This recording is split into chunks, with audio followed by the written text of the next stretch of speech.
Saludos a todas y todos los hombres y mujeres que protegen la vida de los defensores de los derechos humanos. Mi nombre es Esther Pineda y gracias a la invitación de Claudia Quintero, el proyecto Cuidar Vidas, el día de hoy voy a compartir con ustedes algunas herramientas para la prevención de la violencia institucional y comunidades vulnerables. Este taller les va a permitir contar con información a fin de identificar si ustedes están siendo víctimas de violencia institucional, si lo han sido en algún momento.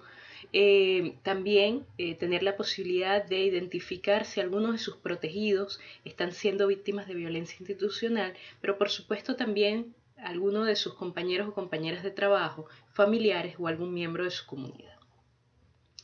Ahora bien, al respecto es importante tener en cuenta que la violencia institucional puede ser comprendida como una sociopatía. Esto quiere decir que es una patología, una enfermedad que aqueja al cuerpo social, es decir, un problema de gran magnitud que enferma, que daña, que corroe de alguna forma la dinámica social. En el caso específico de las instituciones de poder, en su génesis nacen para preservar principalmente los intereses de los grupos dominantes y no necesariamente para la atención y el apoyo de las personas, sino que funcionan de alguna forma como un medio, un mecanismo de legitimación y afianzamiento de la opresión. De este modo, las instituciones suelen tener una base económica, una base de poder, una base de fuerza y no necesariamente una intencionalidad y una motivación social. Ahora bien, la institución como figura abstracta, como figura general, es decir, que se construye en todas las sociedades, se organizó y se ha organizado en la mayoría de las sociedades que conocemos, siempre con una mirada de desvalorización del sujeto. Esto tiene que ver con la supresión de todo tipo de emociones hacia las personas y de este modo la institución como figura no tiene emociones, pero sus funcionarios por supuesto que trabajan, que hacen vida en ellos, que participan de ellas, sí las tienen, pero adoptan asumen, reproducen la institucionalidad, es decir, ese carácter abstracto, desprendido, de desvalorización del otro, con el que se construye la figura de la institución. Por ello, en su quehacer institucional, asumen y reproducen ese proceso, esa práctica de supresión de las emociones, de la empatía, de la identificación y del reconocimiento del otro. En este contexto, estas instituciones, en ellas las particularidades de las personas, de los sujetos, sus vivencias, sus experiencias, los acontecimientos suelen ser ignorados por la institución. La institución no pone atención en los casos, en los personajes, solamente se apega a procedimientos que aplicar dado un hecho particular, sin tomar en cuenta las particularidades y especificidades y complejidades de cada uno de los casos y las personas que acuden a estas instituciones. Es a razón de ello que la violencia institucional puede considerarse como el proceso de desvinculación de la institución con respecto a los procesos y fenómenos sociales concretos. Es decir, es un divorcio, la institución hace ruptura con las personas y con esos procesos que allí participan. Y la organización y la operatividad de esta institución se da en función de mecanismos estrictamente institucionales y principalmente de carácter burocrático. En este escenario, la persona que acude a la institución, principalmente en el caso de las instituciones de justicia, es decir, con las cuales la persona está constantemente vinculada, dado la necesidad de protección, de atención, de información, de garantía de derechos, la persona suele acudir a la institución porque contra ella ya se ha cometido, o contra ella o contra el grupo del cual forma parte, se ha cometido un delito o alguna forma de agresión, ha sido víctima u objeto de algún tipo de violencia o porque ha recibido algún tipo de amenazas, teme ser violentado y la persona solicita protección, prevención o sanción del hecho del cual ha sido víctima o al cual ha estado expuesto, por lo cual este vínculo del sujeto con la institución, en este caso la institución de justicia, instituciones formales, estatales, suele siempre ocurrir como un hecho posterior a una situación de riesgo. Es decir, después de que la persona ha estado en riesgo, se ha enfrentado a un escenario de vulnerabilidad,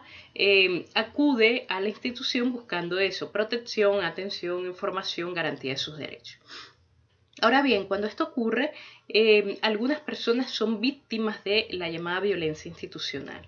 Y esto quiere decir que cuando esta persona acude a esta institución solicitando la prevención o sanción del hecho por el cual ha sido víctima o sobre quien pesa la amenaza de serlo, en ese proceso de búsqueda de información, de atención, de justicia, de garantía de derechos, suele ser desatendido por los funcionarios y funcionarias que hacen vida, suele ser maltratado, ignorado de forma repetida y sistemática. En estos contextos, la violencia institucional se manifiesta, es decir, tiene muchas características, hay muchas prácticas, muchos discursos que suelen ser y que suelen constituir formas de violencia institucional. En este momento voy a mencionarles algunos de forma general, pero que permiten identificar la violencia institucional.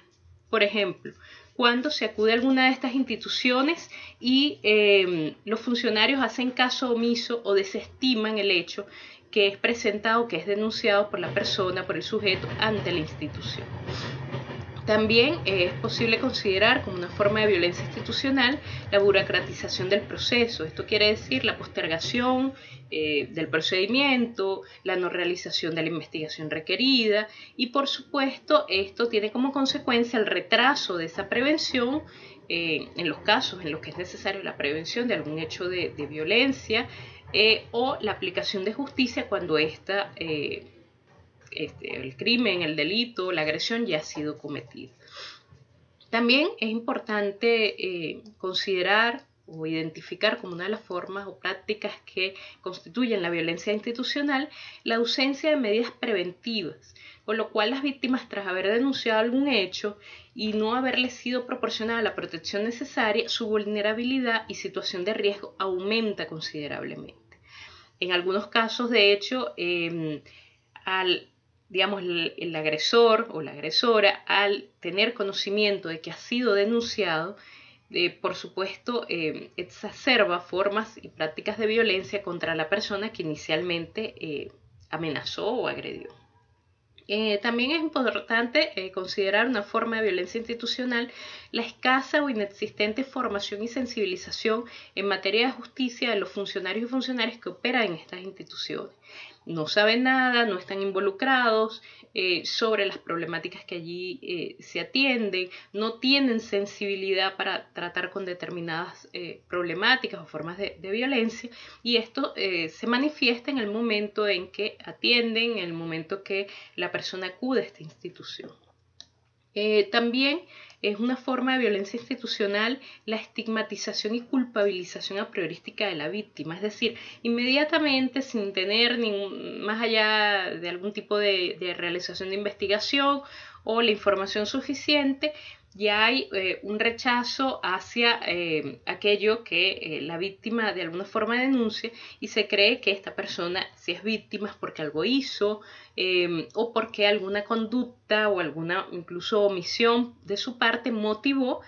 que fuese agredido y que fuese victimado. Otro elemento a tener en consideración es la zonificación de la práctica institucional. Esto quiere decir que la atención, dotación de información, atención al público, realización de procedimientos se realiza en un espacio y tiempo determinado. Esto tiene como consecuencia una atención limitada de quien acude a la institución, es decir, alguien que es víctima de una agresión, de la vulneración de sus derechos en una determinada hora, posiblemente a veces tenga que esperar muchas horas o incluso días para poder realizar la denuncia o la solicitud de medidas de prevención. Por ejemplo, es común que este tipo de instituciones, de acuerdo a la dinámica, la locación, en algunas, por ejemplo, en las ciudades con mayor movilidad y con mayor afluencia, suelen tener una atención 24 horas, pero en locaciones, digamos, localidades más alejadas del interior de los países, suele la atención ser de 8 de la mañana a 4 de la tarde, 5 de la tarde, en un rango de lunes a viernes en un contexto de oficina. Es decir, cualquier cosa que ocurra fuera de este horario o de estos días, posiblemente la persona se encuentre en un riesgo prolongado ante la ocurrencia de un hecho. También es común la desinformación, es decir, muchas de las instituciones carecen de campañas informativas sobre los procedimientos y competencias de la institución, y esto de alguna forma funciona como un mecanismo, como un filtro para evitar una mayor afluencia de personas a la institución.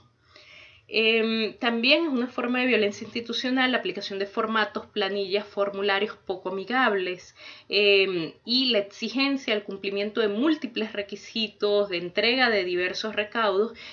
para poder radicar una denuncia, solicitar atención ante un hecho, solicitar protección o prevención. Y esto, por supuesto, esta cantidad de formularios, planillas, exigencias de requisitos detienen y retardan el procesamiento del requerimiento.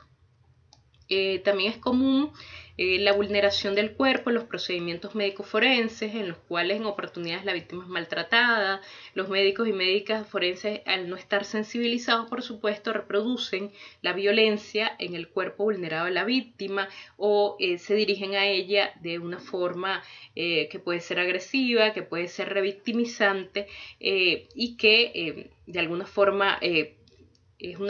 un mecanismo también de vulneración de la persona que ya previamente fue agredida. Y otro de los elementos a tener en cuenta es el lenguaje que se usa en estas instituciones. Por un lado, a veces dentro de estas instituciones funcionarios y funcionarias utilizan un lenguaje que resulta inaccesible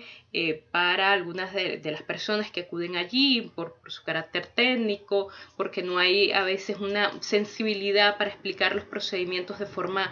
accesible, comprensible a la población, pero también el lenguaje en cuanto a las nominaciones que legitiman y reproducen situaciones de indefensión hacia la persona agredida o expuesta a la agresión, es decir, la forma en la que se expresan los funcionarios de la víctima, comentarios inapropiados, chistes, que de alguna forma vulneran y reproducen estas formas, también constituyen formas de agresión. Estos hechos en su conjunto de alguna forma generan una doble victimización o también llamada revictimización de quien acude a la institución demandando justicia, protección, atención. Y esto, por supuesto, cuando las personas acuden a estas instituciones y son víctimas de violencia institucional, tiende a que aquellas personas desistan de la realización de los procedimientos, no continúen con la erradicación de denuncias o la solicitud de los procedimientos o de los hechos, las dinámicas de solicitud de protección, y esto por supuesto tiene como consecuencia una mayor impunidad, índices de impunidad ante la ocurrencia de los delitos. Porque si las personas desisten, se ven desmotivadas o ya no confían en las instituciones, por supuesto van a evitar denunciar los hechos a los cuales están expuestos, a los cuales son víctimas o por los cuales han recibido amenaza, y esto significa, por supuesto, un mayor campo de acción para los agresores. Espero que esta clase haya sido de su interés en esta primera aproximación del taller de Cuidar Vidas, y les invito a realizar las lecturas que le vamos a estar facilitando a través de la plataforma, y estaremos profundizando sobre este tema en nuestra próxima clase ampliada. Hasta pronto.